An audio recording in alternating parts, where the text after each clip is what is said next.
Healthy evening.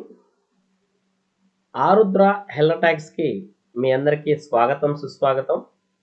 ముందుగా first సారి నా YouTube channel ఎవరైతే చూస్తున్నారో వాళ్ళు నా ఛానల్ అయిన ఎద్దనపొడి ఆరుద్రని లైక్ చేయండి, షేర్ చేయండి, కామెంట్ చేయండి, సబ్స్క్రైబ్ చేయడం మాత్రం దయచేసి మర్చిపోవద్దు మై డియర్ ఫ్రెండ్స్. ఇక ఈరోజు టాపిక్ చూసుకుంటే నీరు అనేది మానవ జీవితంలో చాలా చాలా ముఖ్యమైనదనమాట. నీరు లేకుండా ఒక్క నిమిషం కూడా జీవించడం చాలా కష్టం. అలాంటి నీరు కలుషితం అయితే అనేక రకాల వ్యాధులు వస్తాయి మనకి. ఇప్పుడు వాటి గురించి కొన్ని రకాల వ్యాధుల గురించి మీకు నేను ఎక్స్ప్లెయిన్ చేస్తాను మై డియర్ ఫ్రెండ్స్. వీటిల్లో ఒకటో చూసుకుంటే టైఫాయిడ్ జ్వరం అనమాట. నీరు కలుషితం కావడం వలన ఏడాదికి 12 మిలియన్ల మంది ఈ టైఫాయిడ్ జ్వరం వ్యాధిని బాధపడుతున్నారనమాట.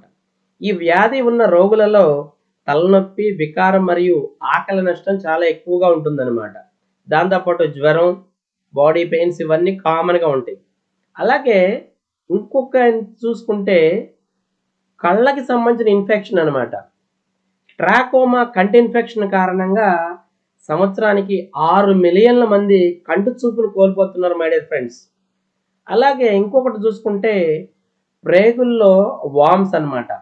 పరాన్నజీవి పేగు వామ్స్ కల్తీ ఆహారం మరియు మానవ మలం ద్వారా వ్యాప్తి చెందుతుందన్నమాట. ఇది పిల్లల్లో ఎక్కువగా కనబడుతుంది. ఈ వ్యాధి కారణంగా పోషకాహార లోపం, రక్తహీనత మరియు మన ఫిజికల్ బాడీ అనేది అభివృద్ధి చాలా స్లో అయిపోతుంది. ఇటువంటి సమస్యలు అనేకం వస్తాయి అన్నమాట.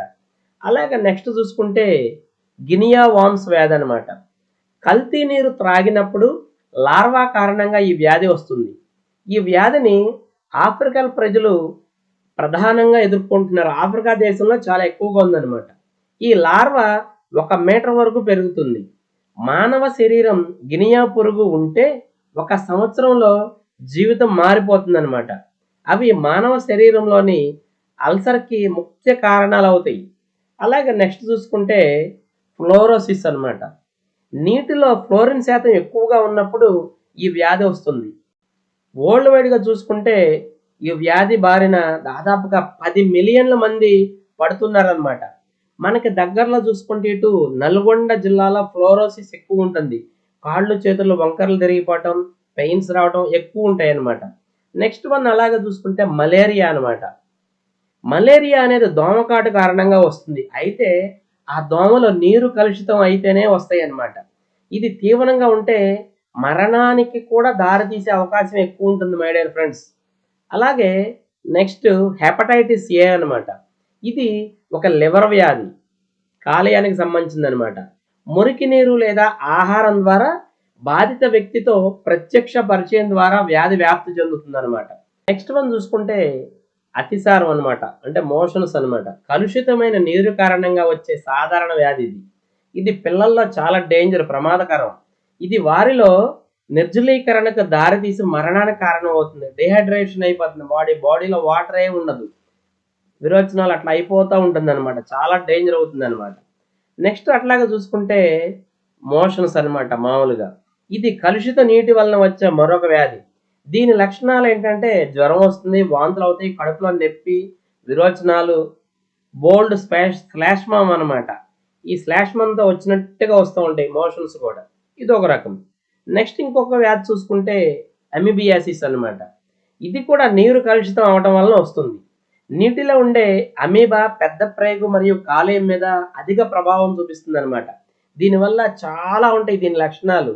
ఎంతసేపు డల్గా ఉంటాం, పని మీద వర్క్ మీద ఇంట్రెస్ట్ ఉండదు, కడుపులో నొప్పి, మోషన్కి వెళ్తే ఎంతసేపు కూర్చున్నా కూడా ఫ్రీగా అయిన ఫీలింగ్ ఉండదు, ఇంకా కాసేపు కూర్చుంటే బాగుండనే ఫీలింగ్ ఉంటుంది అనమాట.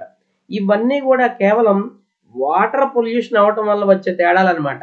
ఇవన్నీ ఆరోగ్య అవగాహన కోసం నేను చెప్తున్నాను అనమాట. మనమందరం కూడా ఈ నీటి నుంచి వచ్చే వ్యాధుల వల్ల ఆరోగ్యం ఎలా చెడిపోతుందని తెలుసుకుని మంచినీళ్ళు అనేది ప్రతిరోజు కూడా కాగబెట్టి వడగట్టుకుని చల్లారిన తర్వాత తాగటం వల్ల అనేక రకాల జబ్బులు అనేది తగ్గడానికి అవకాశం ఉందన్నమాట. ఈ వివరాలన్నీ కూడా ఆరోగ్య అవగాహన కొరకు మాత్రమే. పూర్తి స్థాయి చికిత్స, వ్యాధి వివరాల కొరకు సంబంధిత ప్రత్యేక వైద్యుడిని కంపల్సరీ కలవండి మై డియర్ ఫ్రెండ్స్. మీరు ఈ వీడియో కనుక నచ్చినట్లయితే లైక్ చేయండి, షేర్ చేయండి, కామెంట్ చేయండి. సబ్స్క్రైబ్ చేయడం మాత్రం దయచేసి మర్చిపోవద్దు. మీ Eddanapodi Arudra, community paramedic. Thank you one and all.